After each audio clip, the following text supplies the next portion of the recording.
Okay, welcome. Thank you so much for joining me today, Cherry Healey. Wow. I am so happy to be here. I would travel very far and very wide to hang out with you. You're just an angel. So I'm really excited because this is the first time we've really properly hung out. I know. And I met you when I was big and pregnant, remember? Oh, you're so beautiful. And you have the most beautiful energy in the whole world. Everyone speaks so highly of you. And I was like, who is this woman? And so when you invited me on this podcast, I was like, yes, 100%. When can we do it? I'm so excited. So this podcast is all about aesthetics, wellness, lifestyle, health, women's health, and lessons from leaders. And literally, like, you were one of the first that came to mind. So thank you so much for joining. Those of you who are listening or watching and who don't know Cherry Healey, Cherry is a BBC TV presenter of 10 Years Younger, presenter of Women's Health, presenter of In the Factory, and mum of 2 amazing little munchkins, and so much more. Cherry, tell me a little bit more about you. How did you get into media in the first place? Well, I wanted to be a director at the beginning. And so I wrote to 100,000 different production companies. And finally, after much poking, the BBC said, okay, come and do some work experience. And it was a time when loads of people were being made redundant and everyone said, you're crazy. But I was like, someone's got to make TV. Yeah. And they've got to be runners to make it work. So I just was so persistent. And finally, I got my foot in the door. And I tell you, for all the career highs I've had, and I've been so grateful and so privileged to have some really exciting experiences, nothing will ever beat getting that first laminated pass card and going into the BBC as an official person. That was euphoric. Oh, I can just imagine. And I couldn't believe that I worked there, and I worked really hard. It was one of the most fun times in my life. I had no money at all. I had to move home. I lived off bagels wrapped in foil, and I cycled to work, and I just couldn't have been happier.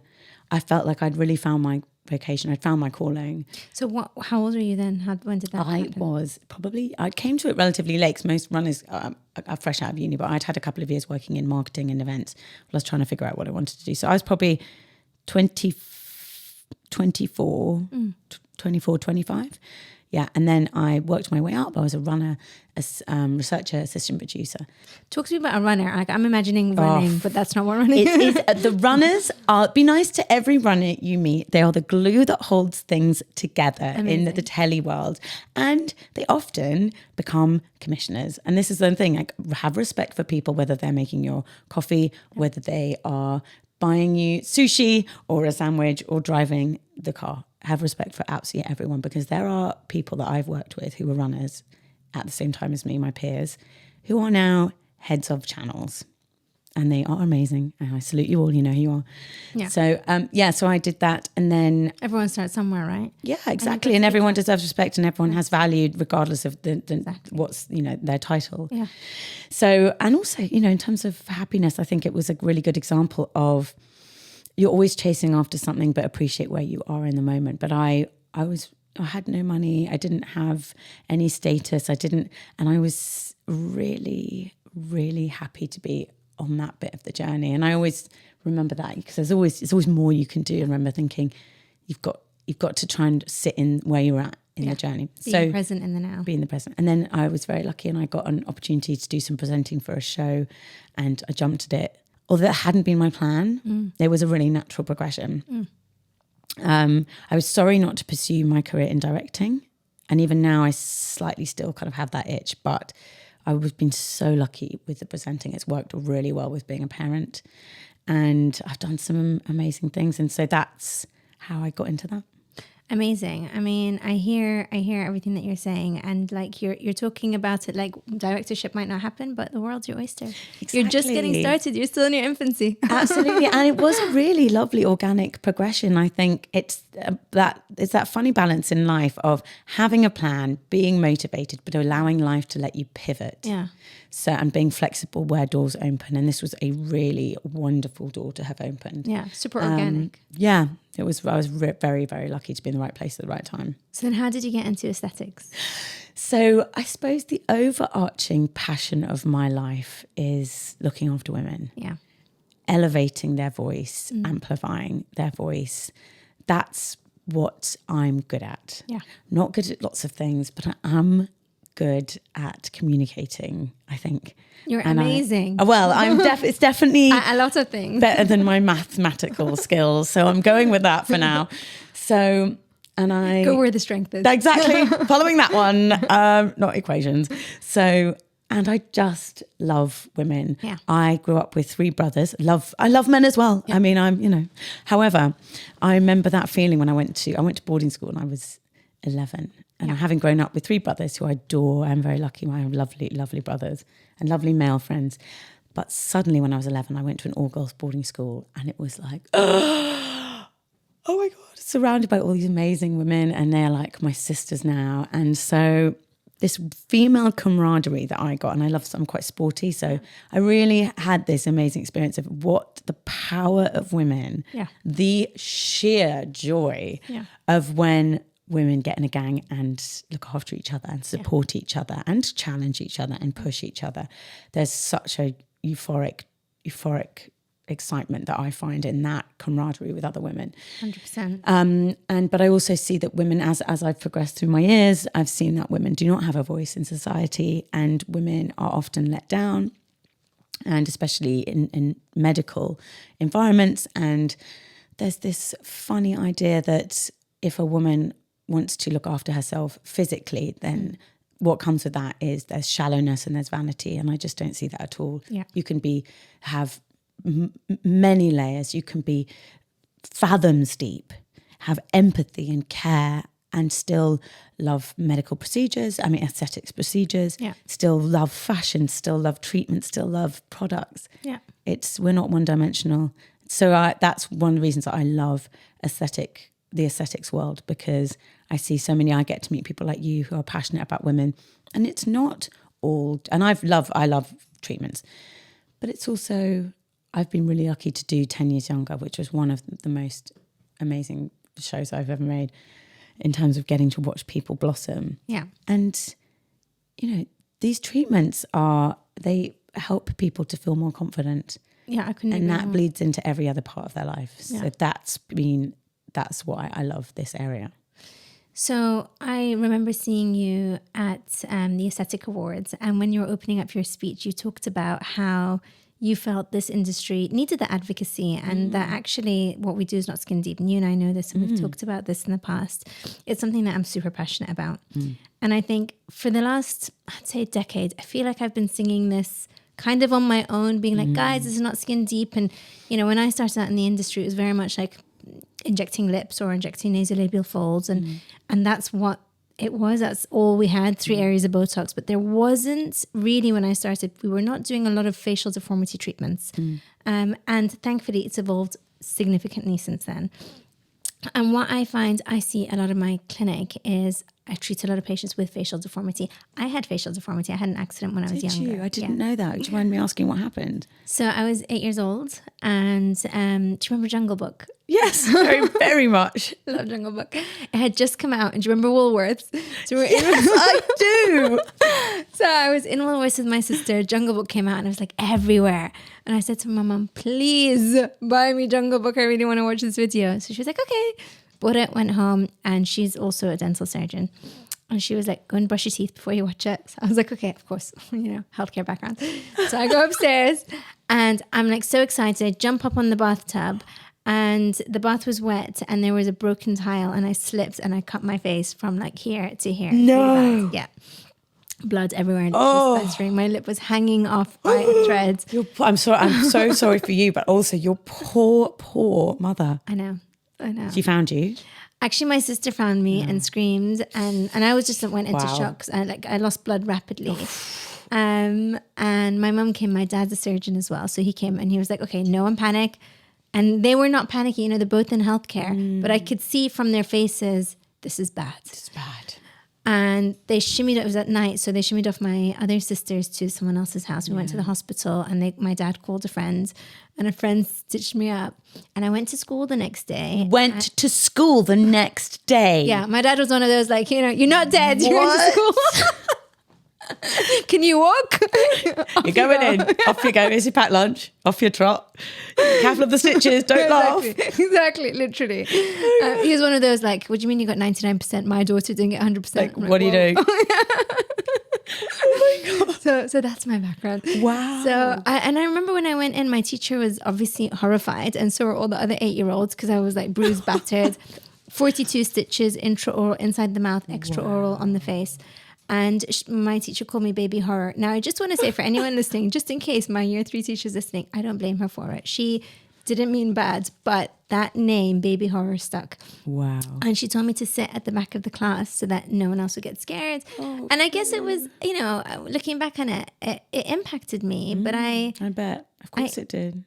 I imagine it must have been difficult for her as well. She was probably slightly trying to protect me from anyone staring and speaking and so on. Of course. So for like a week, I went from being like pet at the front to right at the back. Oh, darling, those things go into our bones. I know. They go into our bones, And it's such a formative age. I know. I bet you remember it really vividly. Right, I remember it vividly. That feeling. Even when I talk about it, I'm like, I feel myself get emotional about it. Yeah, of course. But so then after that, for years, it was a very obvious scar until I had microneedling and laser and so on. I was going to say, I mean, it's just invisible now. Well, it's still there. You can see it when I point it out. Fine. I have to. Obviously, I've been looking, and so that's why you're so passionate about this, and why you speak about it. Yeah. Which is why people talk about you the way they do. You have this innate, empathetic, compassionate energy about you, because you understand why it means so much for people to get these treatments, and why, and for some people, maybe they don't have a backstory like that, but it can still elevate someone and give someone so much confidence. And for other people, it's actually a bit life-changing. Totally, 100%. And, I think I really get it. I really understand the impact it has. I remember when I was 8 writing a letter to the guy that stitched me, the surgeon, and I was like, I'm going to do, when I grow up, I'm going to help people who've been through trauma. And like 30 years later, here I am. God, that's honestly, so amazing. Honestly, I remember it vividly. And actually, I still know him. He's retired. He's a dean now. But yeah, he's just amazing. So that kind of, I guess, fueled my passion. And then I had acne, and then I had acne scarring. So there were multiple points in life where I was impacted by my physical appearance. And I really don't dismiss the impact it has on your confidence and your well-being and your self-esteem. Why do you think we do that? Why do you think as a society we place, it's this really weird dichotomy, because on one hand we place so much importance on the physical because we're physical beings. And I believe in God, and I'm a spiritual person. And I believe we're primarily spiritual beings in a weird flesh vehicle, right? That's my view on life. However, we are physical. Yeah. We are in a physical realm, and we are physical beings. Yeah. So we place this big importance on that. Yeah. But we don't allow people to then freely enjoy, tweak, change, play with, in love. Yeah. We judge people who we judge people who want to look better. It's like we're not allowed to do that. Yeah. Yeah, the judgment is very weird. You can't really win, basically. What? Beauty is a spectrum. So and I talk about this a lot, from wearing makeup to dyeing your hair to plucking your eyebrows to piercing your ears. I mean, everything. It's a spectrum, right? And it goes from beauty to medical. And I think what we do, injectables, is very much medical. And I'm hugely championing change in the UK because it's an underregulated industry, as you know. Yes, but big fan. Licensing is coming. Yes, and what I've seen in my journey, because I did dental surgery, I did then I went into maxillofacial surgery, and I did that for 3.5 years, and then I went into facial aesthetics. Like I said, at that time, it was very much augmenting lips, nasolabial folds, Botox-free areas, and I remember, when I did my aesthetic training, I was like, oh, there's got to be more. And I had just come from a background of maxillofacial surgery, which is trauma, road traffic accidents, oral cancers, congenital facial deformity if someone's born with a weak chin or a bump on their nose. And yes, it's a spectrum. And ultimately, it's the burden that we treat. Because you might have, I could have walked around with my scar and totally, caned that. But it wasn't for me. It impacted me. Yeah. So I'm not going and saying to everyone who has a scar or who has a bump on their nose, go and fix that. It's down to you and how it makes you feel. Yeah. But what I found really interesting, coming from a background of dental surgery, is in dentistry, when people want to straighten their teeth or whiten their teeth, you know what society says? They never say shame on you and why are you doing that? Sure. They go, absolutely, go straighten your teeth. You should do this. Let me recommend my dentist. So why on earth, if we get fillers, Botox, laser treatment, is there this gasp if you admit it? Yeah, exactly. Why is there that disparity between dental work and dental aesthetics and facial? I don't understand that. I've never thought about that before. Yeah. And for me, it's very, very palpable. Why? I don't know why. But I see it a lot, and I see it with my patients who come in, and when they, same patients that I used to see 10 years ago for orthodontic treatment, who I know told their friends, celebrated it, put it online, and they come and they go, I want to get this done, but don't tell anyone, or I'm really sorry. And they're apologetic about their existence or their requests. And there's always a why, by the way. Like when patients are coming and they're sitting in my chair and they're saying, I don't like this, or I want to change my nose, or these lines of wrinkles are bothering me. There is a motivational factor. There is a reason that they are there that day. Yeah.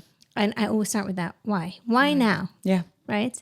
And that can be things going on in their personal life, or it could be financial. They've been waiting to do it and they just haven't been able to afford it for a long time. Or it may be hormonal related changes like the menopause or the perimenopause. Yes. And that's what I see a lot of. And it's a huge thing.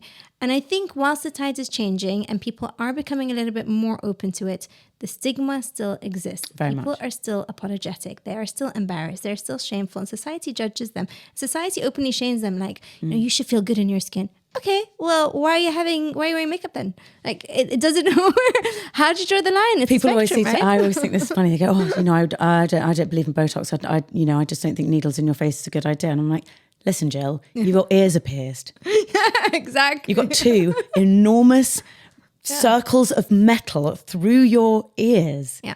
So, right. Yeah, so how do you draw that line? Where do you draw that line? So where do you draw the line? And the reality is we all draw the line ourselves on the spectrum, but that is a personal view. Totally. Absolutely. Totally personal view.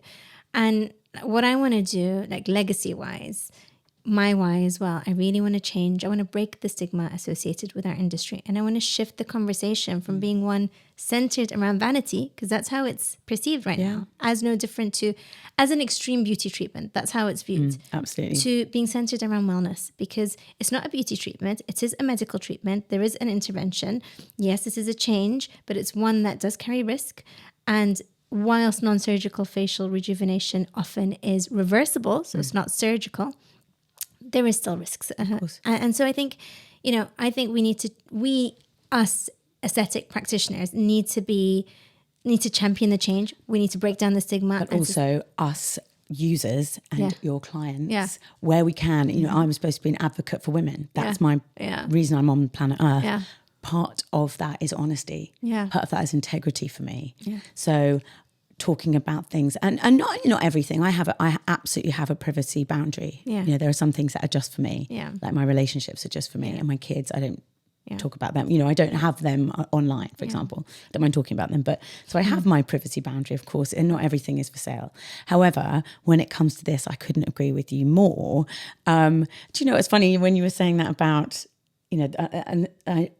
this is absolutely a common criticism of the risk. Yeah. The risk. Yeah. But if a man was going skiing, or going base jumping, or going kite surfing, or any extreme sport, would anyone bat an eyelid? Of course not. You wouldn't be in fact. You'd go, oh, Jeff's gone skiing again, or he's come back with a broken arm again. Yeah. He's broken his femur again. Yeah. You wouldn't bat an eyelid. You go, he's kind of cool, isn't he? So that risk argument is thin. It's nuanced. I totally agree. And I think it's judgment. It's judgment. It's judgment. It's almost, this is what, in terms of the why do we have this judgment? It's very much like, Susan went to get a facelift, or Susan went to get fillers. Did you know? I'm trying to get to the motive of that feeling, and it's almost like that woman is cheating.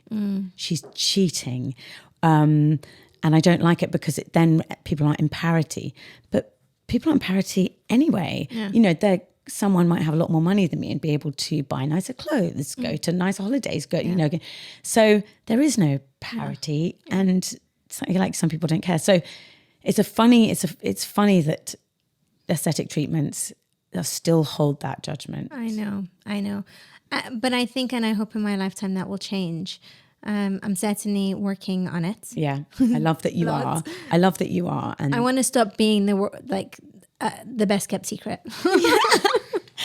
Exactly. Also, I think with, if my mantra is to look after women and love women, I don't want a woman to look at my face and go, "Oh my God, how come you're?"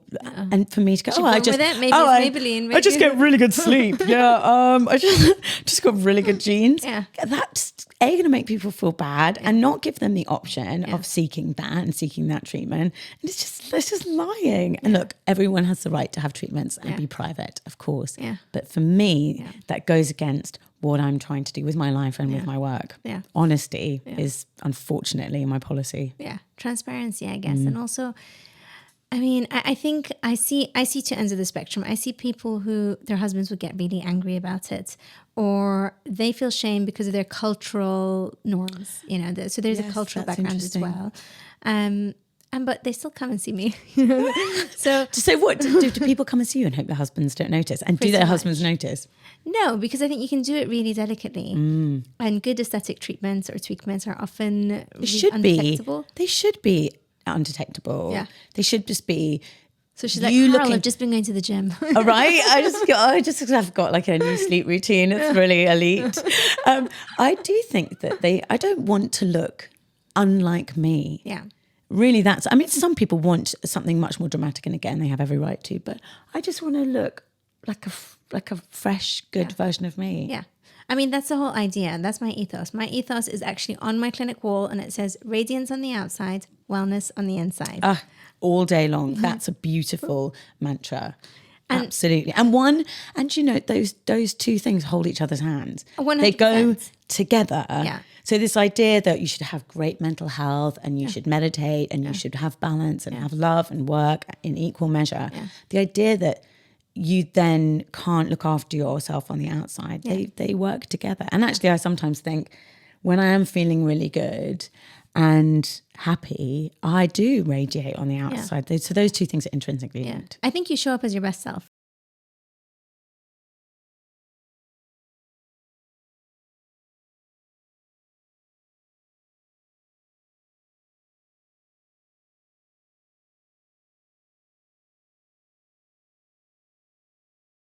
I hate my nose. Hate has a strong connotation, huge, impactful words. And I say, how long have you been feeling like this? Ages. I've built up the courage to do it now. Now I don't care what other people think. And that's, I guess, what the 30s and 40s bring, is caring less about what people think. Joy to that. Freedom. I love it. And then I say, okay, so how does it impact you? Because it's not just aesthetic, right? I know this. And once you see it, you can't unsee it. And you've seen it through your work. Absolutely. And they say, I don't go on dates, or I don't wear my hair up. Yep. I always have my hair down. Yep. Or if I'm driving, instead of sitting at the traffic light, if I know I'm coming to a traffic light, I stay a little bit further back so that the car next to me won't see my nose. Those little punctuation marks go all the way through the day. It is a 100%. Quiet prison. It's a quiet narrative. And for some people, they can just ignore it, but for other people, it is there all day. It's there all day. And it's too simplistic to say, oh, just get over it. 100%. Because if there is actually a physical treatment that is going to release that person from, and people also say, and I think this is not what I have found, oh, it's a slippery slope. Yeah. I don't think it is that slippery. I don't think it is I have not found it to be slippery. At all. Not at all. Yeah. I've had some things. They've been really good. Yeah. I don't want anything else for the moment. I might further down the line. But right now, it's not slippery. Yeah. It's the opposite. I don't know what the opposite of slippery is. Boundaried. Yeah. Thank you so much. I think it also comes down to finding a good practitioner that puts you first. And I think, again, this comes down to why we need licensing and regulation. Very much. Because remember, as medical practitioners, we have taken an oath. First, do no harm, right? Our patients come well before any financial gain. And I think, I like to think this is why it's this regulation, these new licensing rules are so key, because it's been drummed into you in training that the patient comes first. Yeah. But if you are someone who's done a 2-day course, no disrespect to people who have done that, because that is allowable, it's legal currently. Yeah. And of course, people need to make money, and I understand that. So this isn't a slagging off of people who've decided to go down that route. However, no, I get why people have done that. It's a lucrative industry. However, from a medical background, first and foremost, you've come to this with the Hippocratic Oath, with patients at the forefront. Exactly. Yeah. And that's so important. Safety at the forefront, and anatomical knowledge. And also, you can prescribe. So if something goes wrong, you can fix it. And sometimes, and I know I'm singing to the converted, but this is so important to say. I think that you can go onto the government website at the moment. Sorry, because I know people please. I know people will be listening to this after the fact. However, I think it's the 28th of October. Yeah, so it's coming up. It's coming up or thereabouts, where you can go and you can have a look at the regulations. It's really simple. It's not, it's, you know, even I understood it. You can go on there and you can give your opinion about which treatments should be under which regulations. I really, as patient, as someone inquiring, as a practitioner, go on there, because once those licensing proposals are set, that'll be it for a while. Yeah, I know. And, you know, it is ultimately it's about public safety. Yeah. And I want to know that if I'm going to go and get something that I am, you know, let's say I'm going to get married and I'm going to go and see someone, I want to know that it's most likely this person knows my face and body anatomically. Yeah. And I'm not going to have a droopy eye for my special day. Yeah. And it is worth its weight in gold. Yeah.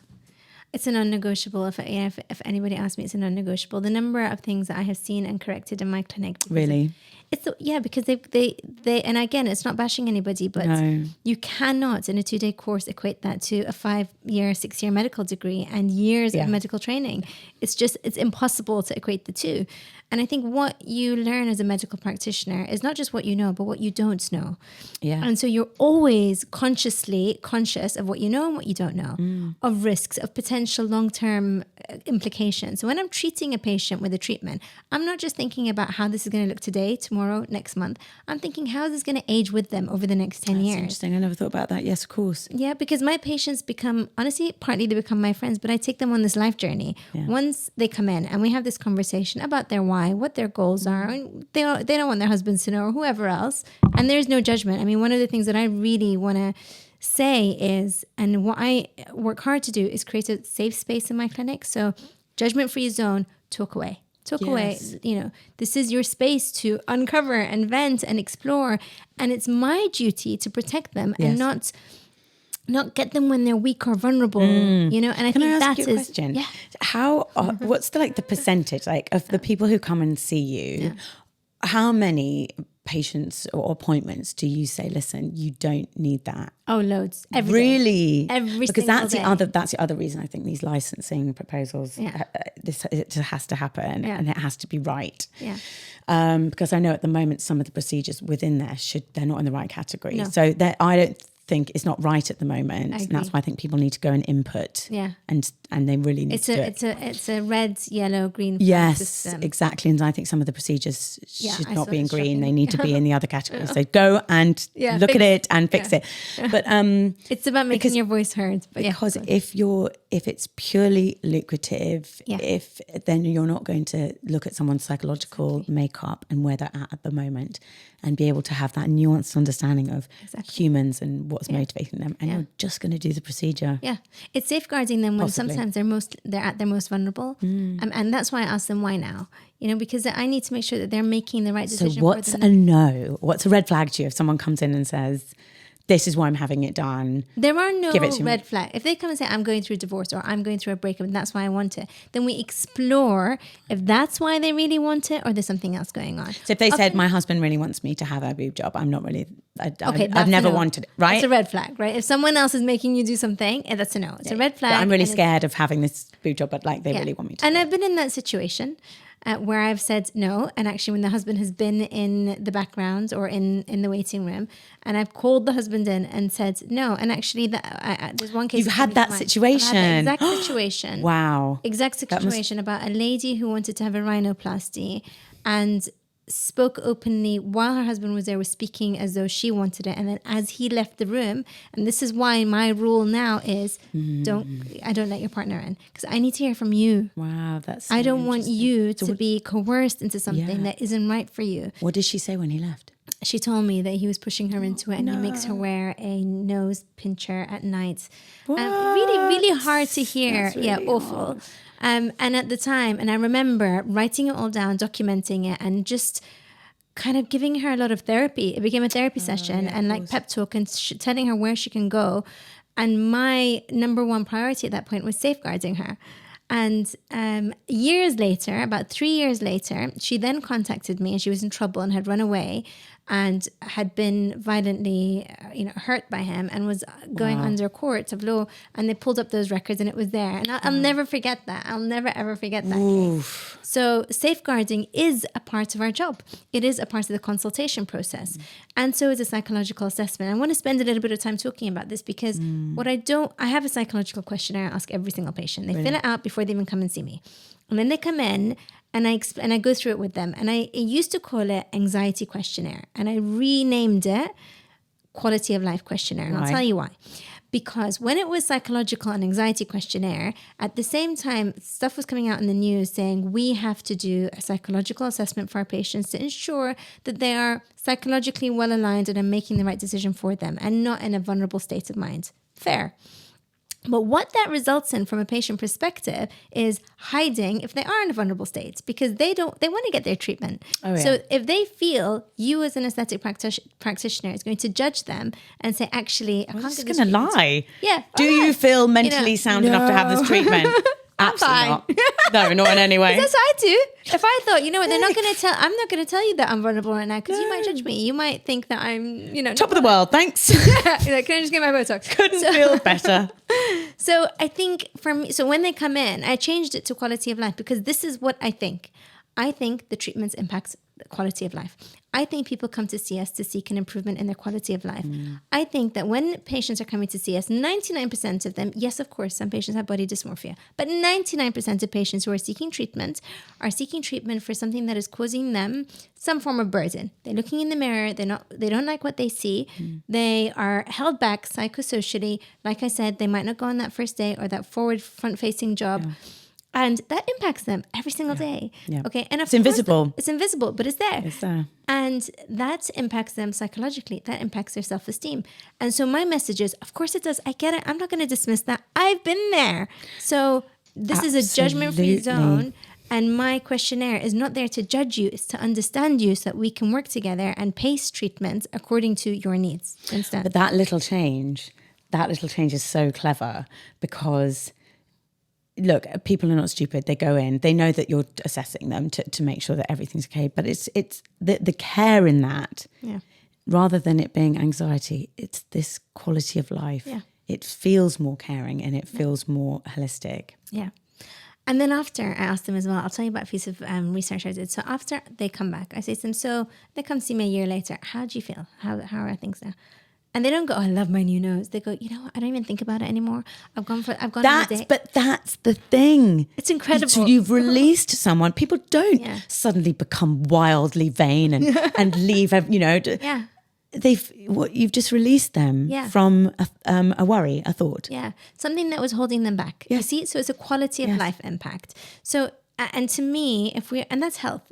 How do we define health? World Health Organization defines health as not just being the absence of disease, but the complete state of physical, mental, and social well-being. So that means if we impact any of those three domains, we're impacting patients' health. Yes. Okay, so this is not a beauty treatment. This is a medical treatment. Yes. This does have risks, but so does skiing. So does getting in a car, crossing the road, getting out of bed, hair, right? Staying in bed. Yeah, everything has risk, and there's a risk spectrum. And we, as medical practitioners, again, and I say this to my patients all the time, these are the things that could go wrong. You can go blind from aesthetic injectables. Yeah, of course. There are loads of things that can happen, but done in safe hands, these are very, very rare. And you know what doesn't happen? So when you get on a plane, no one stands outside the plane and goes, by the way, this plane might crash. You could definitely die. When you book your ticket for holiday, you and your family could die. Yeah, exactly. Like nobody does that. But we do that because we care and we want to help our patients to make empowered decisions and informed decisions. But yeah, I do think this red flag system or this traffic light system or licensing is very, very much needed. I correct a heck of a lot of complications. Some, of course, will happen in the hands of medical practitioners. Nobody's immune to complications happening. But if somebody understands the facial anatomy, the layers, the vasculature, has the tools to reverse a complication should it occur, it is a no-brainer. This is your face, not your big toe. It's so funny. We talk about risk, and I know lots of people who go and get treatments, under in a room under a hairdresser. Listen, and I understand that money is really difficult at the moment. So I understand people choosing cost and risk. And however, someone said to me, you wouldn't get on an airplane if you thought that the pilot had done 1 day training course. 100%. Would you? Yeah. And so, but pay peanuts. I would rather pay a bit extra for a pilot who proper qualifications. So again, with that risk and reward thing, I wouldn't go to a podiatrist for my little toe if they had a 1 day training. I don't think I'd go and get my nails done for someone. My daughter who's 13, she's like, I'll do it. No, you won't. Get away from me. I mean, if there's one thing I would say, my messaging is certainly, it is the wild, wild west. It can be very difficult, particularly in the world of social media, to distinguish false, fake from real, who is a real doctor, who isn't. I've seen it all, okay? And from a layman's perspective, you're looking online and you're seeing this Instagram account with hundreds of thousands of followers and they call themselves medically qualified and insured, means jack all. You need to go and you need to check on the medical register. Is this person licensed? This is important. Because actually, even though that new licensing is going to come through, and let's hope it's as rigorous as we want it to be, with the treatments properly, given the proper, how would you phrase that? Given the proper traffic light system. I mean, I'm not a big fan of this traffic light system, if I'm honest. That's interesting. Do you think it's not nuanced enough? Yeah, I do. That's interesting. Yeah, I think it's oversimplified it, and I think it is quite. I agree with you actually. I agree. However, even with that licensing in place, which is very much needed, how are they going to enforce it? So we still need to do our research. We need to do our due diligence in Liverpool. Let me tell you. Let me tell you. Here we go. Right. So I have a clinic in London, Harley Street, and I have a clinic in Liverpool. And I moved to Liverpool in 2016. Sorry.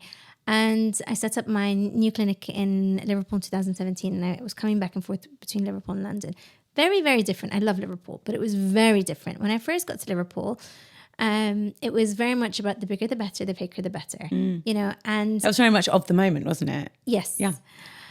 And I remember sitting in these clinics and I was working for someone else at the time when I had moved to Liverpool, and women would walk in and their lips would walk in before the rest of the face.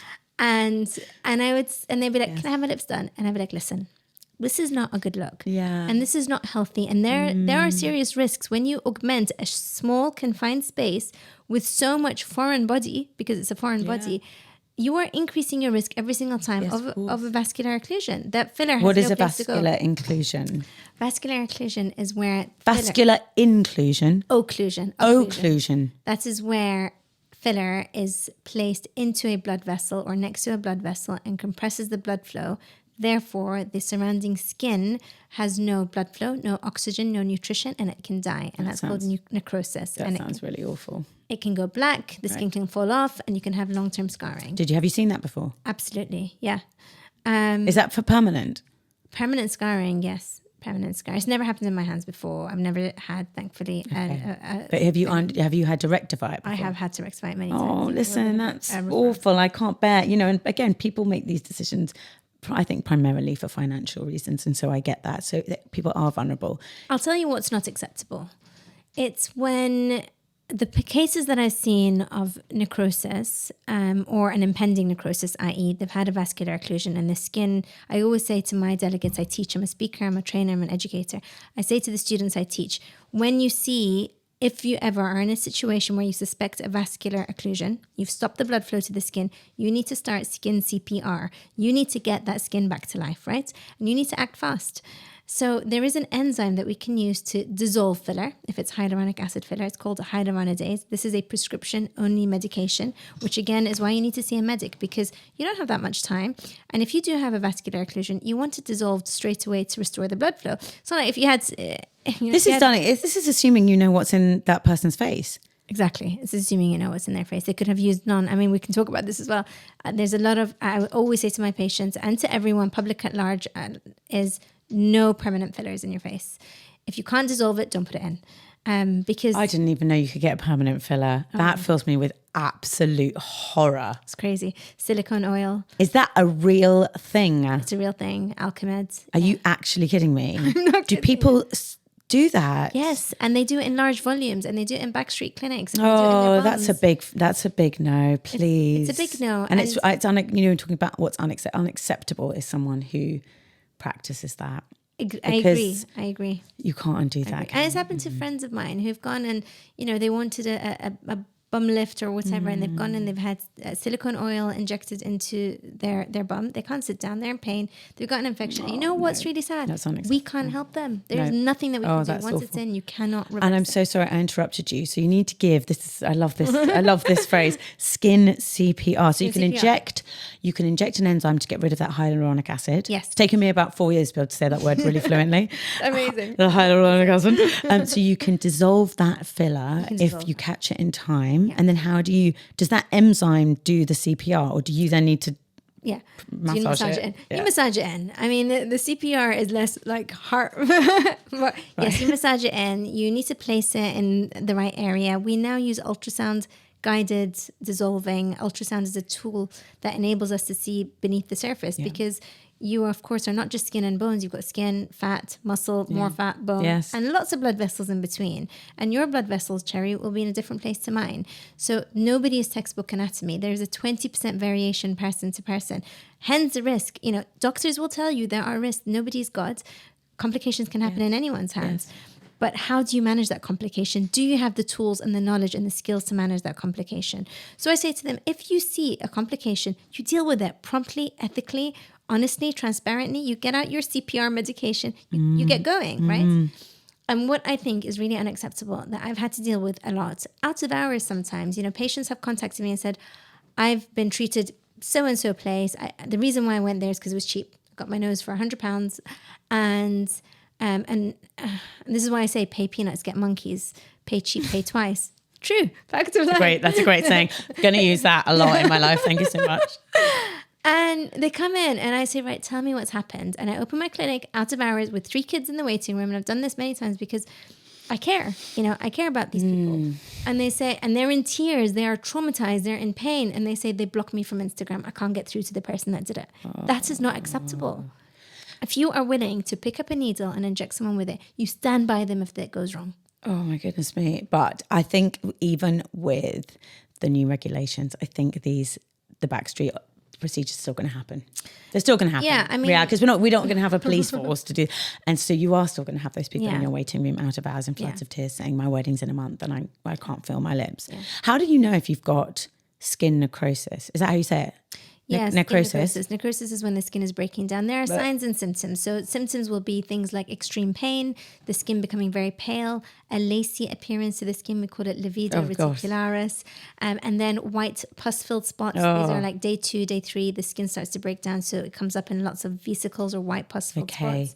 Then it will go black and the skin will slough off, literally fall off. Slough off. Listen, if anything's sloughing off your body, you need to go directly to a medic. You do. I mean, but prevention is better than cure. So this is not scaremongering. This is information, but it's right? important because it's public safety. Yeah, it's public safety, and it's devastating when it happens. It's best to not ever have any experience of this. I know. I mean, I wonder if at some point it's going to take someone, I've spoken to many colleagues about this. We've been championing this in the industry for a long time. So this licensing bit is very much welcomed.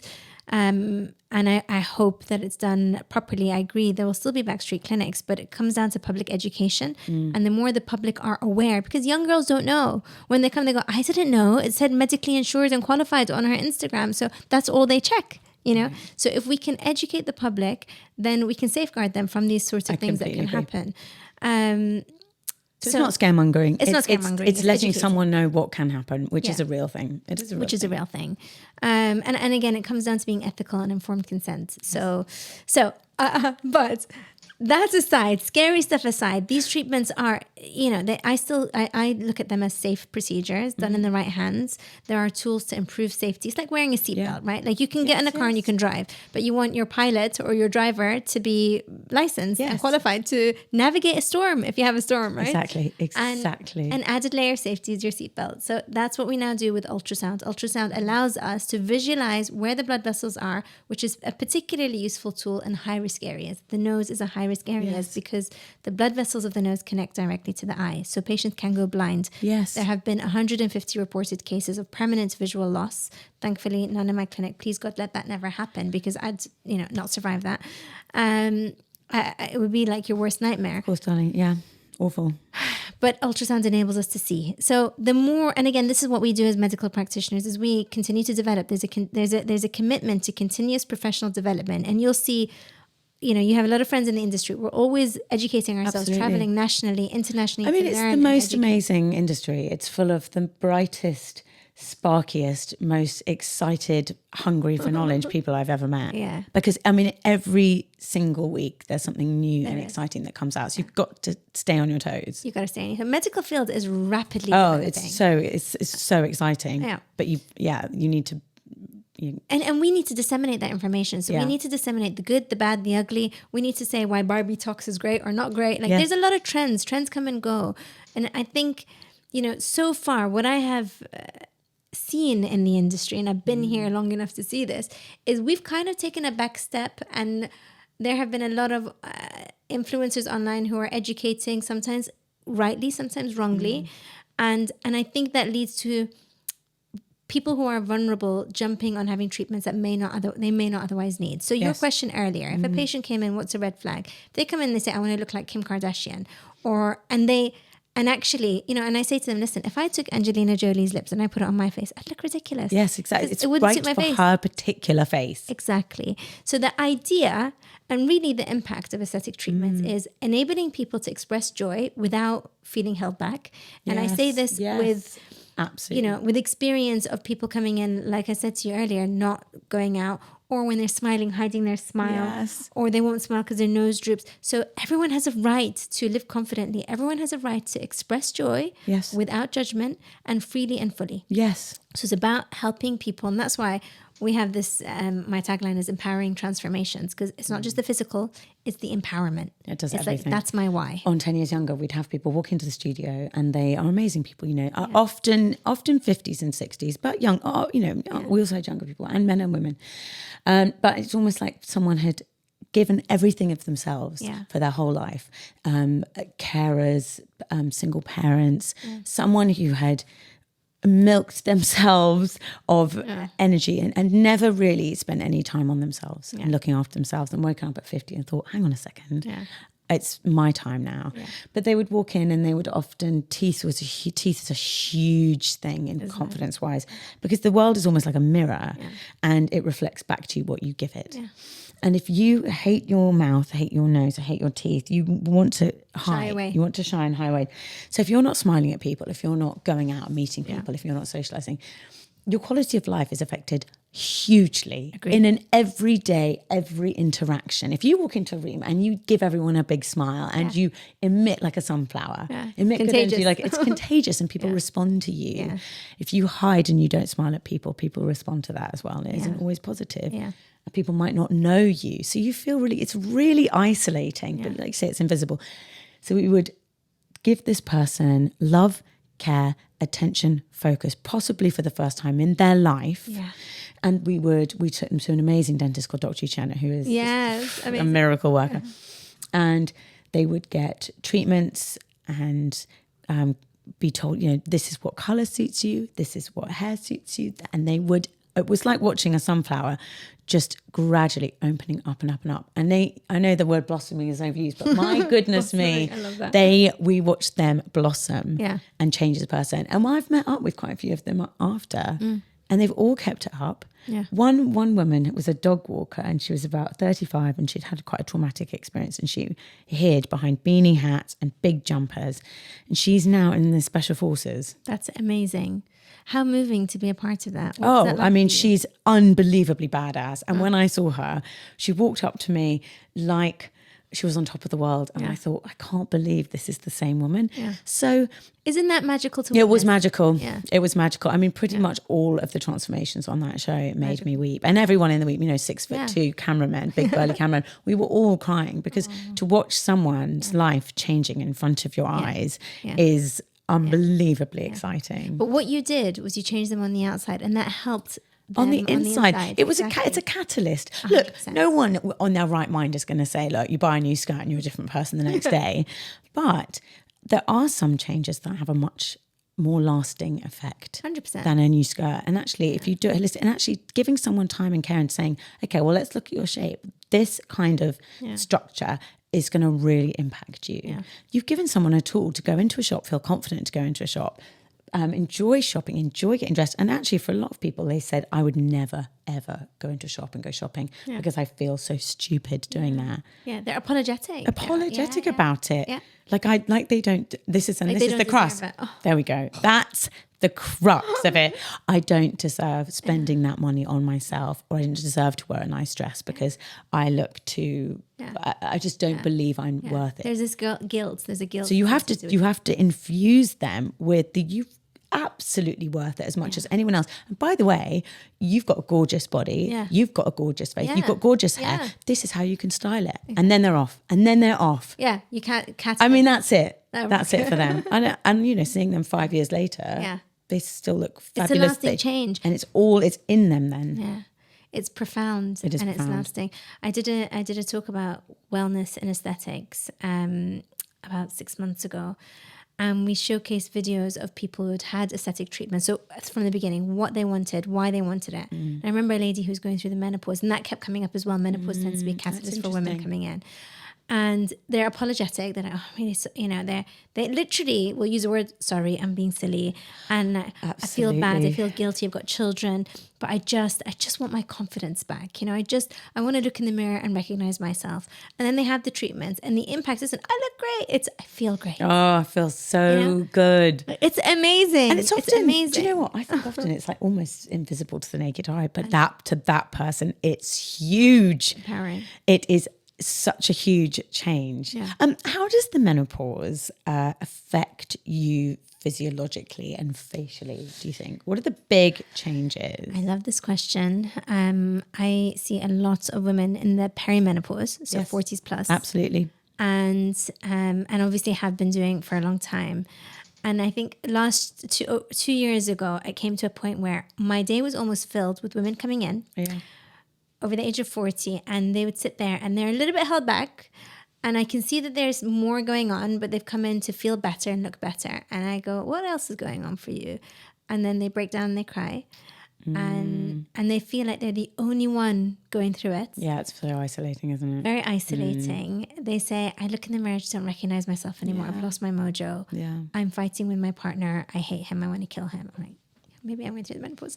And then they, my children are irritating me. I've got brain fog. And they haven't joined the pieces together. Of course, no. Okay. Yeah, of course. I'm anxious. The conversation is still very new. Very new, very new. And now it's starting, the tides are slightly shifting, but there's still a long way to go.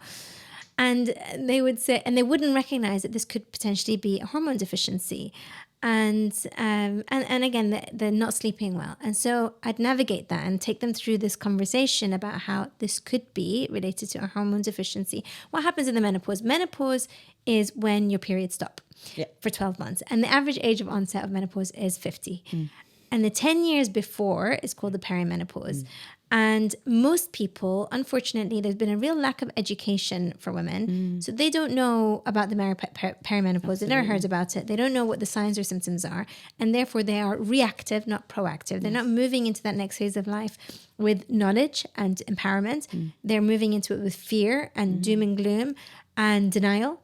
And isolation. Absolutely. And so I'd hear these symptoms time and time again. And they'd be like, oh, but I'm really lonely and I'm not going to go to my GP. Not because their GP is bad, but they don't believe they have enough to speak to their GP. I mean, we get gaslit by the medical industry. I mean, I love my GP and I love the NHS and they've been amazing. But sometimes that you do get sent away for being emotional.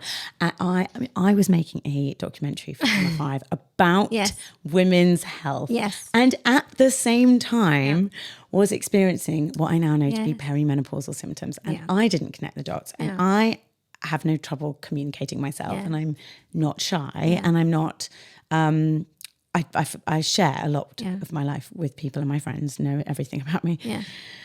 And yet I didn't tell anyone that I was waking up at 4 a.m, like I could have written an essay. Yeah.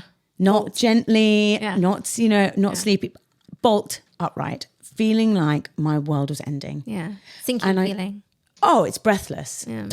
It's falling off a cliff, and then I would question because my body was experiencing those feelings. My brain would then run around trying to find reasons to have that. So then it would be like, is it stress? Is it this? You're a loser. You're a waste of space. Or like and it would bleed. It was bleeding into my confidence during the day, and I was tired, so that was affecting it. So I wasn't performing at work, and I was starting to think, oh my gosh, why am I even bothering? Yeah.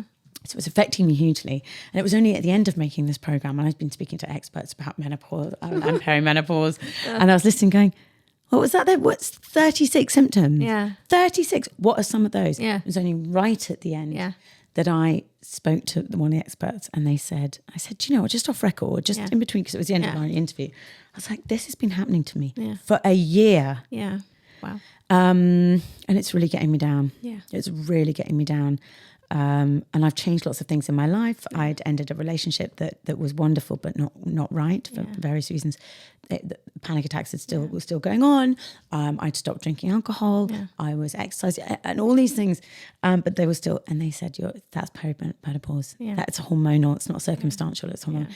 So I started to take supplements. Yeah. I cut out alcohol completely. White wine. Yeah. I mean, I do now. I have reintroduced it, but for a while I was like, fine, I just wanted to do anything to feel better, to get rid of it, and made a few different lifestyle changes. And also just knowing, because it does still sometimes happen. If I go out for dinner with my friends, I'll have a glass of wine.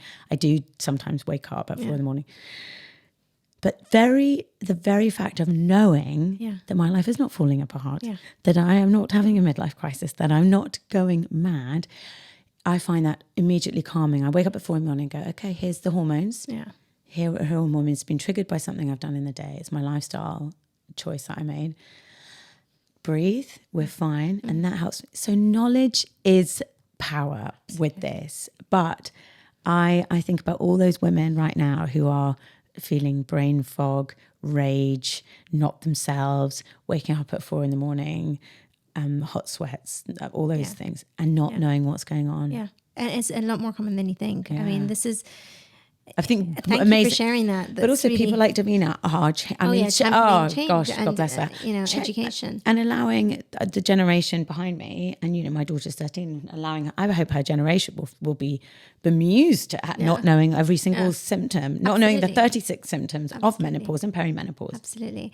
I love that you shared that. And definitely me as a practitioner, having treated patients and seeing this symptom again and again and again, 10 times a day, and patients, each one feeling quite lonely. Yes. And I love my GP like you're going mad. But so many of them would say to me, I've gone to my GP and they've said, here's some antidepressants. Oh, goodness me. And that would really infuriate me. I'd be like, when I was making that women's health program, I interviewed loads of women who said that they'd been on antidepressants for about 10 years. Yeah. They hadn't worked because they had maybe taken the edge off, but essentially because it's hormonal, it's not. Yeah, it's sad. It really, and really, they've become numb, and their relationship with their husband had deteriorated because I think some of the side effects sometimes of antidepressants is you do become slightly numb to certain stimulus. Yeah. So that's not the answer. It's not the answer, and it's a common picture, and it's not anyone's fault. But again, I think there was a lack of education even within the general practitioner field. So I would sit there and be like, no, why don't you explore a hormone supplement? It might be right for you, it might not, and it might look like a gel, might look like a patch, it might look like tablets. There are various options, but there are options, and educate them. And they're like, oh, so this could be that, but I still get my periods. Yeah, because what doesn't happen is that you wake up one day and look in the mirror and your periods stop and you look 10 years older. You don't age overnight, so to speak. But so many of them say, I feel like I've aged overnight. So what happens? Well, physiologically, you start to have a decline in estrogen, progesterone and testosterone. Testosterone is a female hormone too. Yeah. And testosterone actually we now know declines from the age of 25, which is why when you're 25, you feel like you can move mountains, you can climb, you can do anything. And then that starts to kind of waver off a little bit. And then it accelerates during those 10 years. And what happens to your skin? Your skin starts to change. You lose collagen, you lose elastin. Collagen is a protein responsible for giving you texture, firmness to your skin. Elastin is responsible for elasticity, hyaluronic acid for radiance and hydration. So they're losing that and they're looking in the mirror and they go, I feel dehydrated, my skin's changing, I've got lines and wrinkles. Then, because of the reduction in estrogen, their hair starts to fall. Because of the reduction in testosterone, they start to lose their libido. They start to put on weight. So there's huge implications physically. Of course, the bone density changes rapidly as well, more in women than in men. And both when they age will change, but women accelerated. And when the bone, which is the structural support on your face, starts to shrink back, the skin that sits on top, the envelope, starts to sag. So they come in and they go, I've got sagging here, I hate my jowls, I hate my lines and wrinkles, my eyes look really tired. I look in the mirror and I feel like I'm 10 years older and I just want to look less tired, more fresh and less angry and sad. Yeah. And that is why. That is why the physiological change. So when I saw all these patients, I thought, you know what? I wish the first patient knew, or the second patient knew that the first patient went through this, and the third patient knew that the second patient went through this. They're not alone. It's normal. And we need to normalize these conversations. And actually, we need to educate women, because if they walked into this next phase of life with education, knowledge is power. And education about what they can do so that they can be proactive, not and some reactive. Some of those little pivots are very small. Yeah. Like for me, look, I'll have a glass of wine with lunch, and that's really lovely. But really, it doesn't serve me in the evening. And if I do make that decision, then I know I'm going to pay for it, and then I know, and it's fine. At least it's an educated decision. Exercise. I used to run a lot, and now I don't anymore. It just doesn't feel good for me. It does something to. Whereas strength training, toning and stretching seem to make my body feel great. So amazing. Actually, the pivots are relatively small. Sleep, very protective over that. Yeah. Looking at my diary on a Sunday and thinking, I've said yes to too many things. I'm going to actually making sure there's calm. No. The power of no. So the pivots, you don't have to spend tons of money. And if you are going to get a treatment, what is the right treatment for where you're at the moment? And that's, again, we're coming right back round. It always comes back to going to someone with physiological knowledge, with anatomical knowledge, who's going to look after you and not just take your money, but say, no, that's not what you need actually. That's not going to last. That's not going to have the impact you need. You don't need filler, you need laser treatment. And that's why, again, be banging this drum. We've got to make sure people go to the right person, because you must see people who come in and say, I want filler, and you're like, do you get that where people come in and say, I want filler and Botox? And you're like, well, actually, something like oil therapy would be perfect. Oh, all the time, Cherry, all the time. I see patients who think that they need something that they don't. And again, it comes down to being ethical, putting the patient first, educating them. So my consultations are not, what do you want? Fill you like an eclair, off you go. Yeah. Fill you like an eclair. Which is what I see a lot of. Right? Yes. And also it's consulting them and educating them. Because what's right for you might not be right for the next person. And it depends on their goals. Everyone's goals are different. Everyone's budget is different. I'm not here to say every line and wrinkle needs to be erased. Actually, I think some of them give character, and your lines and wrinkles, every line and wrinkle tells a story. I don't want to look like a golf ball. Actually, golf balls have ping pong ball. I don't want to look like a ping pong ball. I don't want to look 20. You can pay me to go back to my 20s. I'm much happier now where I am in life. Could not agree with you more. I know myself more. So aging singing my song. Yeah, I think aging is not. In medicine, we look at age as a disease in a sense. I'll speak to you about that in a second. But aging is not a bad thing. Actually, I think one of the problems is that because women were not educated, they walked into the perimenopause and menopause and started to feel invisible, unseen, unheard, invaluable. And like they couldn't offer what they used to offer. Heck no. I have so much more to offer now than I did when I was 20. Do you know that 1 in 4 women, when they get hit perimenopause, if they don't know what's going on and they think I'm going crazy, they leave their job or they consider leaving their job. And it costs something like £50,000 to replace someone in your business. So it is worth looking after your 100%. Employees. 100%. Absolutely. And it's worth looking after yourself because you have so much to give and you have knowledge and wisdom and you carry that inside your being. And so it doesn't make economical sense for us not to look after the women who are going through these. And also, people have medical induced menopause and medical induced menopause. Yeah. So, or premature menopause. I have a patient who went through menopause at the age of 13. That's called premature menopause. Premature menopause. Not enough people know about that. Yeah. Now she's spoken about it. She's on Instagram. So she's scary. Yeah, I mean, just you literally. You can imagine 30 years ago when she went through that, and all her friends were talking about periods, and then we're having babies, and she didn't tell anyone. I'm actually on HRT and I'm 18. How lonely that must have been for her. And I think that for some people, it is a gradual thing, like you say. It doesn't just happen like overnight. But for the people I've spoken to that have gone through medically induced perimenopause. Yeah. It is. I spoke to someone yesterday and she said she had to have a hysterectomy and she woke up and within a week she said she'd been hit by a car. She said it was and she didn't have any warning. No one had said anything to her about the impact of having a hysterectomy in that way. They said, you'll feel great. Your pain will go. Yeah. It's like, what? She had that man? And she said it was like a thunderstorm. Yeah. And I felt so sorry for her because it was before we were having these wonderful conversations. See, that's poor medicine. That's not holistic care, is it? Yeah. But that's lack of knowledge. It's I don't think any GP goes in thinking, I can't wait to let women down. Yeah. But it's, and it's medical misogyny, which again is that's how society has developed. Yeah. But, women haven't been included in medical trials up until 50 years ago because we're cyclical and we're annoying we're very annoying. We don't give good results. Well, I'll tell you about my piece of research. I did a research on 2,000 women in the UK. This was last year. We surveyed 2,000 women across the UK, those who had undergone premature menopause, who were perimenopausal, menopausal, postmenopausal. And we asked them a range of questions about aging, the physical changes that they went through in the menopause, and the psychological symptoms that had on them. How did it impact them? And I think that the findings were quite stark. We found, I think it was something like 63% of people who hadn't gone through the menopause yet were afraid of the perimenopause.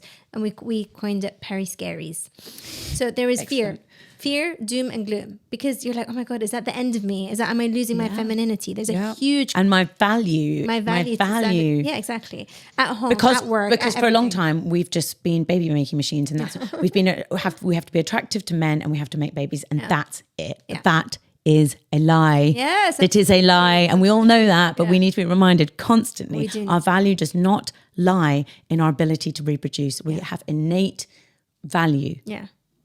Yeah. So yes, people got the Scaries because you feel like, I know. Scaries is one thing. And then another thing was when they went through the menopause, what they felt was a loss of femininity, a loss of identity. They felt anxious. So I think it was something like 58% said that they felt anxious. 16% said that they felt rage towards their partner. I suspect it's more, but that's what they said. 7% said they felt anger and irritability towards their own children. 48% said they didn't want to go out anymore. They didn't want to socialize. 55% said they didn't want to go and have photos with their children. So these are impacts every single day. You don't want to go out, so you're isolating yourself. You don't want to be in family photos. You hate your partner. He doesn't understand you. And I think this education needs to be not just aimed at women, aimed at men. Yeah. So we called this report Glowing the Distance, and then it's available to download free of charge. I made it available. It's on the website DrYusra.com. You can download it. Yep. It is a guide for women who are going through the perimenopause of what's going on, so that first of all we can normalize it and say, yeah, me too, I get it. Oh, that's happening, because it's not just hot flushes. In the movies, everyone talks about these hot flushes. Yes. And many people don't experience hot flushes. They experience insomnia, lack of sleep. Do you know what I asked people on Instagram? I asked people on Instagram yesterday, or no, the day before. Lots of questions about perimenopause, menopause, and I asked, what are the symptoms that you suffer from the most? I had no idea that anxiety was, because that's the one that affected me, and it was so unlikely. The most common. I didn't know that, because in the movies or it's hot flushes that get the most, they get the best PR. But anxiety is, I think, I didn't realize it was the biggest one. It's huge. And absolutely. It's debilitating, Cherry. It's debilitating. It's awful. Yeah. And the problem is, it is awful. The problem is... I thought I was having a bit of a breakdown, if I'm honest. Yes. I thought I was having a bit of a nervous breakdown. I know. And many people do. And that's why when they go to their GP, they will be offered that, antidepressants. But actually, that's a symptom, not a source. We as medical practitioners treat the source of the problem. The source is hormone deficiency. The symptom is the anxiety, not the other way around, right? So I think normalizing it and saying, I hear you, I see you, I feel you, it's real, it's true, and you're not alone. That's actually the other thing, it's real. It's real. 15.5 million women in the UK are undergoing the transition at any one point in time. That's huge. Yeah. So the more we talk about it, the more we normalize, the more we empower women, the more educated they are. And again, knowledge is power. Secondly, seeking treatment. There should be access to treatment without any societal judgment or shame. Yep. And I think that's very important to me as well. And there is a lot of shame around it because we live in an ageist society, and anything that is a marker of getting older, like the menopause and perimenopause is a marker of getting older. Yeah. It's almost like, you don't want to tell anyone, but you can thrive and you can be bossing in your work and having wonderful, I mean, I'm single at the moment and loving life and all sorts of, I don't feel I don't want to go and live in the woods yet with a wart on my nose. Thank you very much. But, I mean, look at all fairy tales as you grow up and, all of the women that you're either a very young nubile princess or you're an old woman in the woods with a wart on your nose. Yeah. Thank you, Disney. Right. Thank you so much. But there is this wonderful, amazing period in your life where you can be thriving, but also if you have a little bit of help and a bit of education, you can go through this natural process whilst feeling really amazing and great. Yeah. And that's not to say that some of those symptoms aren't debilitating, but with gentle pivots and change in education and treatments, you can feel yourself again. You can feel, again, this is another thing. When they come in for their skin-related treatments and, Ooh, hello. Okay. Just a tiny firework. That's fine. We'll just go with it. So when they come in, they often come to see me for the skin-related changes. They don't realize it's partly because of the menopause. So we guide them. And then I say, okay, well, I'm a big believer in starting with skincare. I think the things that you do at home, your homework makes a huge difference. And I often say to my patients, look, I can help you, but it's like you coming to the dentist, having a clean, but you don't brush your teeth at home. I need you to wear your SPF. I need you to use your antioxidant in the morning. I need you to use your retinol, because then your skin will be in its best shape for any injectables that we do, or laser or microneedling, whatever it is that they have. And on that report, by the way, the Glowing the Distance guide, I have a full guide of what treatments will work. Oh, really? Yeah. Glowing the Distance. Oh my God, I'm going to read that. Menopause Skin Report. Okay. It is a guide. So patients can go on there, people can go on there and they can say, right, what is going to work for me in my perimenopause? What skincare should I be on? Retinol, what can that do? Vitamin C, what will that do? All of that. Absolutely. So we've debunked a lot of stuff. What can laser do? What can microneedling, radiofrequency do? Should I invest in that, or is that a waste of money? So we've debunked all of that and given them a guide. So use that as a guide, as a tool, as an educational tool, so that you can easily access this information that took me a heck of a long time to write and put together. Yeah. And to feel, again, I guess, feel heard and seen, and to guide you of what will work and what won't work. But then, of course, which one is right for you will differ person to person. Not everybody's the same. So I pivoted away from what I was saying. What was I saying? Oh my God, it was so fascinating. I want to read this report so much. So you give women advice of what's going to be effective at that particular time in their life. Yeah, and we talk about HRT. So sometimes women will go off and they'll start, and it can be a gel, right? It can be testosterone gel. When I found out it was a gel, I couldn't believe it, because in my mind, I've grown up reading scare stories about HRT. In my mind, it's this huge, quite major medical intervention that comes with tons of risks. Whereas now it's bioidentical. Yeah. So it doesn't come with that risk, does it? Or it's less risky. There's a spectrum and options available. But when I found out it was a freaking gel, I know, and you just rub it on your wrist. Have you tried it? No, I haven't. At the moment, my anxiety and my symptoms have been lessened to the point where I can live with them because of lifestyle changes and supplements. Yeah. Those are working for me. Yeah. However, the minute it ramps up again, straight, I have no problem taking HRT whatsoever. And because I know what I know, I've been very lucky to be within this conversation, this bubble of conversation. I will not say take no for an answer. Yeah. I'm walking away with that HRT. Yeah. I think you have to, unfortunately, fight for your rights here. I think you do sometimes. And it might be tiny little pivots, and you can do it with lifestyle modifications. We're doing a wellbeing workshop in December for women who are undergoing this kind of thing, changes. And I think it could be HRT, it could be lifestyle change, it could be sleep. I always say to my patients, listen, sleep, by the way, is medicine. The 1 hour before 12 is equivalent to 2 hours after 12. There are so many little things that you can do that can make a huge impact. The joy of going to bed early is life-changing. It's my favorite thing. I used to be a real late night person, and I want right, and I decided I was like, I wonder what it would be like to be an early morning person. It takes a while to turn the ship around. Yeah. But I now love. I put my kids to bed, and I tidy the kitchen, and then I get into bed with a pot of chamomile tea, and I'm in bed by 9:30. Yeah. And I'm, when you get sleepy, if you're watching television downstairs, you can't catch that wave. Yeah, yeah. Whereas if you're upstairs in bed, makeup off, house is tidy, Makeup off, things are love right, you can just reach over, lights out, and you can catch the wave of tiredness. And now I wake up, and I wake up at about 6. I snooze for half an hour, and I'm fresh, and I feel good. Sleep is the foundation. Absolutely. I think it's the actual. If you can get that right, a lot of other things fall into place. Your food, your mood, your decision making ability, everything. Your desire to exercise. Yeah. So almost, is that the most important? I think so. thing? I think so. I think if you're listening to your circadian rhythm and you're resetting it and you're doing what you're supposed to do and actually going to bed earlier, even the same hours of sleep, we know scientifically if you're sleeping 8 hours during the day, daylight hours, compared to 8 hours at night, it's not the same thing. It is glue. It is the glue, isn't it? It's the glue. It's the foundation. I've certainly made that change myself and seen the difference. Yes. I mean, listen, I've got 3 kids. I've got a 1-year-old. I'm breastfeeding. You have to put a football team to bed. I have to it does certainly feel like that sometimes, and my football team still wakes up and gets into bed with me. Oh my god! And so there's I go through the leaking breasts and the punamis. You remember the punamis? Oh my god, I've forgotten about that. All my kids are 9 and 13, so they pretty much put themselves to bed. Obviously, I have to monitor it and check it. It's amazing to be able to say, can you get out of the bath, put your jammies on and brush your teeth? And I go and have tea. Laters. It's amazing. And I come down and we do chats and lights. It's on its way to you. That freedom is on its way to you. It's coming. It's coming. I know. I mean, I know now what I didn't know when I had my first child. I think when I had my first child, it was a lot more. I remember saying to my husband, I feel like I'm falling in a black hole and I can't see the bottom. Such a scary feeling when you think, I can't believe what have I let myself in for? And you don't realise it's actually going to end, and that, you can cherish those moments because it's not going to last.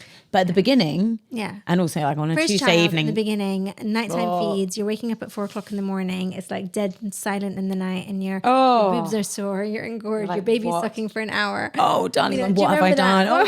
And also, I mean, even with the knowledge that it changes, you can't cherish. I mean, do you know one of my worst things is sitting in the playground, being bored out of my mind watching them play in the sandpit. Because you're supposed to be cherish the moment. I'm like, no, it's boring. I'm bored. It's really boring. I feel unfulfilled and unnourished. The 3rd time I've done it this week. I'm bored, Jill. Leave me alone. I don't cherish this at all. No judgment.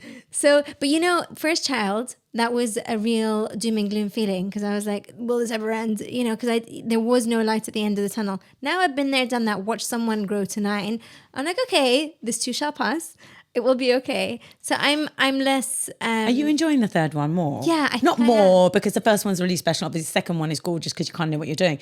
But what's the different? What's the flavour of the 3rd one? Okay, I mean, obviously not in terms of girl and boy, but the tone of your enjoyment. I'm going with the flow. I think this is. There's 2 flavors of my life right now. It's finding balance between work because I think I am a bit of a workaholic. I think. But you've also worked really hard to build up a reputation and a practice, and you've now got 2. Is that right? You've got 2. 2 clinics, yeah. Got 2 clinics. Yeah. So you have to be a workaholic to get there. Yeah. You can't be mega chilled and have 2 practices and have a reputation that's really robust. But you do have that now. Yeah, I think people don't see the source; they see the end result, right? And they don't realize the grit and graft and hustle and the complexities and the late nights and the 8 coffees a day I used to have and sleeping 4 hours a day and all that. And I wear so many hats like you do. I think all moms do.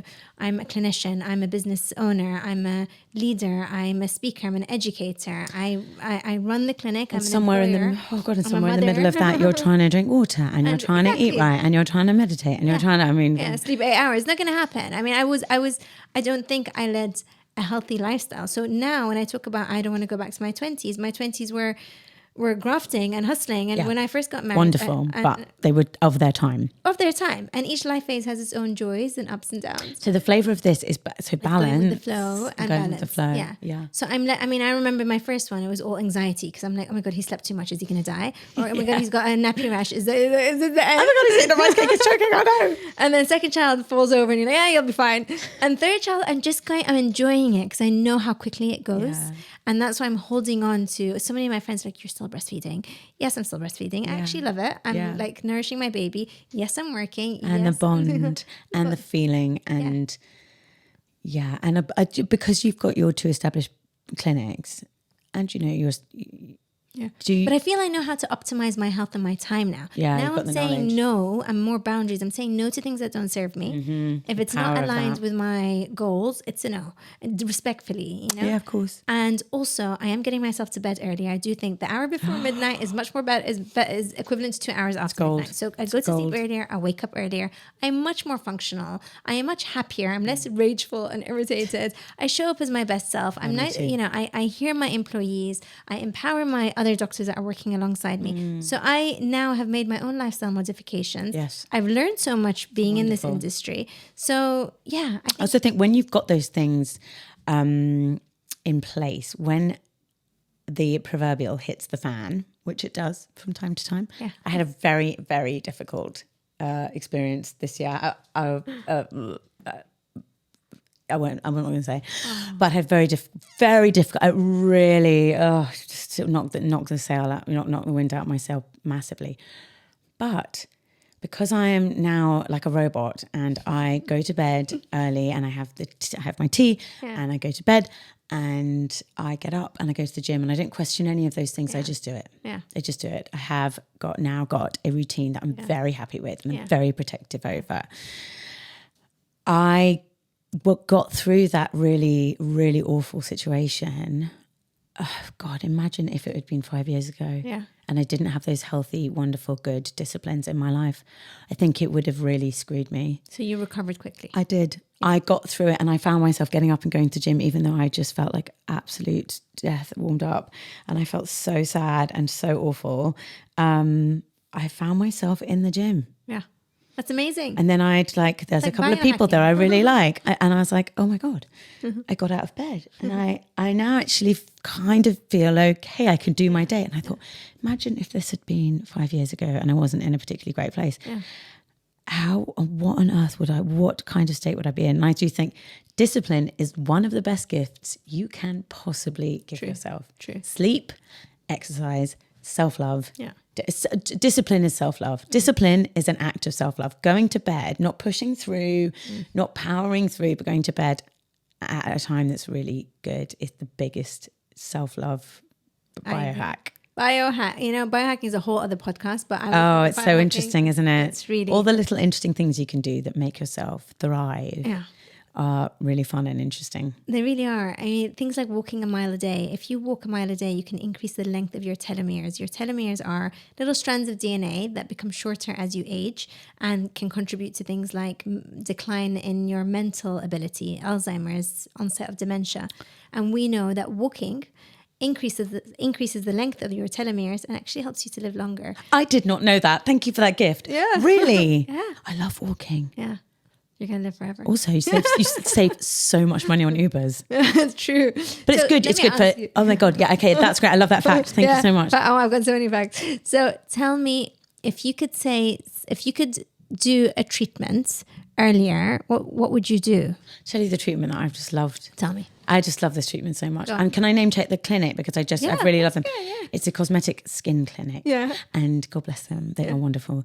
And I have absolutely loved oil therapy. I know I've mentioned great, isn't it? Yeah. It's great. Yes.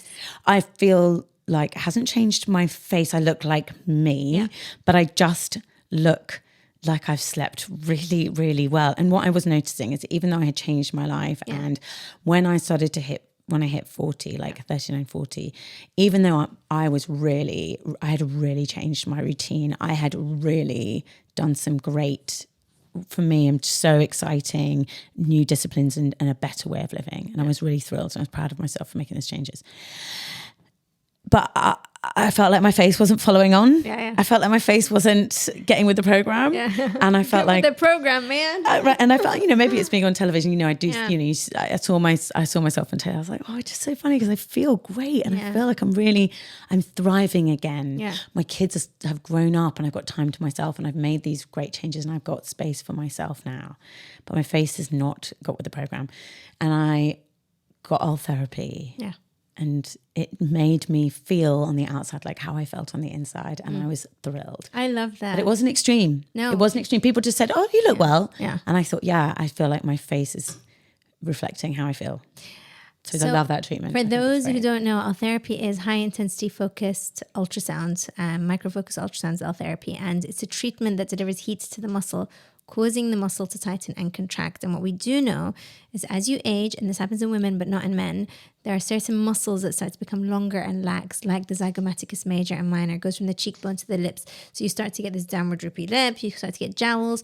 Oil therapy tightens that muscle back up. And that is actually in the guide, the guide that I made, the Menopause guide. Is it? We have talked about high intensity focus ultrasound. Oil therapy is one of them. There's also ultracell. I'm a big lover of ultracell. I don't know that one. So it's one. Are they the same? Are they similar? Very similar. Very similar. I used to do oil therapy. I moved to ultracell only because I'm very pain.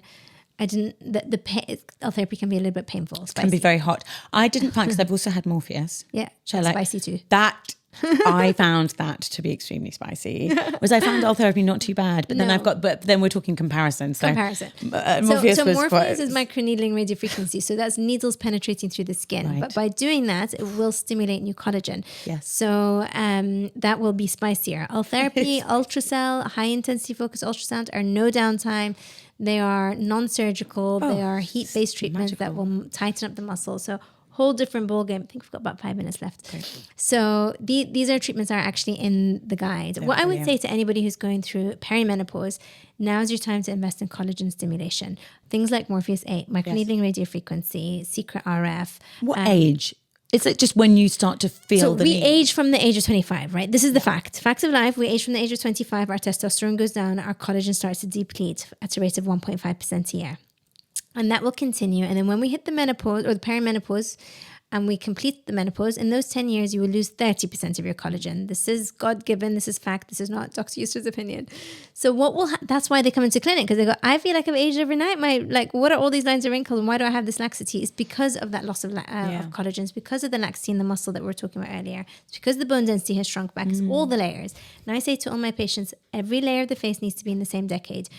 Like lips come last. It's like the icing on the cake. You don't want Angelina Jolie lips and everything else collapsing. So you need to make sure. That's so interesting. Yes, I love that philosophy. Yeah. Every layer of the face has to be in alignment. Yeah. So you have the best sayings. What was the one you said earlier? Fill her up like an eclair or fill it like an eclair. Yeah, pay peanuts, get monkeys. I could write these all down. Okay. Yes, every layer of the skin has to be in the same decade. Every layer of the face. Of the face is a layer. So the skin, you want to stimulate collagen and get more collagen. Things like Sculptra, polynucleotides. I just had that treatment. It's like say that slowly. Polynucleotides. It's fish sperm. It's fine, bring it. I'll have it all. What does that do? It stimulates new collagen. So the polynucleotides are strands of DNA very similar to fish. And when you inject it, it stimulates new collagen. It's very similar to human DNA. So you get tighter skin, better fine lines and wrinkles, hollowing fills out. It's amazing. I had that treatment recently. And you loved it? Love. Okay, it's on the list. So collagen stimulation is a huge one. Regenerative medicine is where we are going. I think where we've been and what will still be relevant, of course, is fillers. But if you just fill like an eclair, you're not going to look healthy. You're going to look distorted. You know? Totally. So fillers are there. They're volumizers. They should be used only to replace lost volume. They cannot tighten the muscle, hence the oil therapy. Right. So you're tightening muscle. You need something to tighten muscle. You want to stimulate collagen. That's not filler. That's Radiesse, Sculptra, polynucleotides, microneedling radiofrequency. But because you're losing collagen so rapidly in the menopausal phase, now's your time to invest in collagen stimulation. Oh my gosh, it's so exciting. I mean, there's just the menu is just fabulous and wonderful. I mean, if someone has very limited funds, which we kind of all do at the moment, and they're perimenopausal and they're experiencing, what is the best value for money treatment that you would advise for a perimenopausal woman or man? Depends on the their individual pattern of aging. If their skin has undergone a lot of sun damage, I would say radiofrequency microneedling. And at-home care retinol. So that's your investment. Your microneedling, radiofrequency, and retinol. SPF is a no-brainer. It's like putting on your underwear in the morning. Just do it. Just don't question it. Yeah, it's not right. Okay, that's interesting. Yeah. If you're jowly and you're starting to lose the definition in your jawline and that's bothering you, high intensity focused ultrasound is a no-brainer. Great. Both of these treatments are treatments that I've had, I'd advocate are hugely impactful and they're not injecting you with any foreign body. They are getting your body to work for itself. All therapies ultrasound, high intensity focused ultrasounds, putting your muscles back into their original position. Yeah. Radiofrequency microneedling, stimulating new collagen. So those are the things that I think. I love them both because you don't look different. Yeah. I mean, you do look different, but you look at yourself. Yeah. I have 2 last questions. Okay. Question number 1. As a working mom of 2, I know how hard it is. You're acing it. Let's pretend. You're acing it. And you're on social media a lot. How can you have it all and how do you create healthy boundaries? I think it depends on what you call all. I think that I have so many wonderful things in my life. And at the moment, I'm incredibly grateful and happy with where things are at. Obviously, I've had to sacrifice lots of work because I want to collect my kids from school and I want to be around and be present. Yeah. So there are lots of things that I've had to say no to and projects and opportunities. But I now have a really good relationship with my kids. Yeah. And at the moment... Yeah. They love hanging out with me, I think. Yeah. And my daughter's 13. And so that I would class as, for me, a huge success. My daughter loves to watch films with me. We go paddleboarding. We go learning wakeboarding together. She is divine. And my son is 9 and he's divine too. And, I think that is wonderful. And I'm so unbelievably grateful to have a career that I find interesting and engaging and is different every day. Yeah. So... it all is dependent on what you classify as all, but for me to have a family that loves me and I love them, and friends that love me and I love them, and a career together, I feel like you have to make sacrifices that are right for you. I really relate to that. I can't do everything. More. Yeah, and I think you have to have really firm. For me, I think I have very firm boundaries. And in the summer, I unapologetically take time off. I have a complete digital detox. Great. Hand over social media to someone else, and I'm with my kids. This is my kids' time, and it has to be uninterrupted time. And it's not like when you come back and you've had that guilt-free time off with your kids. They know that mum's focused and available. The world hasn't ended. Yes. It's not like your bank account is empty and your business is crumbling. Yeah. Everything's fine. Yeah. Everything's okay. Yeah.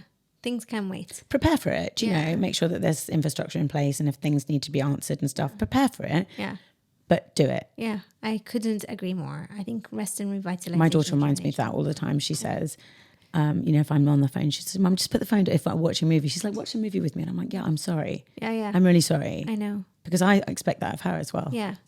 And I think they watch and see you and they learn. Oh, yeah, absolutely. Our actions speak volumes. And I know we're just watching a film, but watching it with someone is very different to watching it while someone's on their phone. Yeah. It's intentional. It's intentional time, isn't it? It's like your phone. It doesn't have to be. It absolutely is.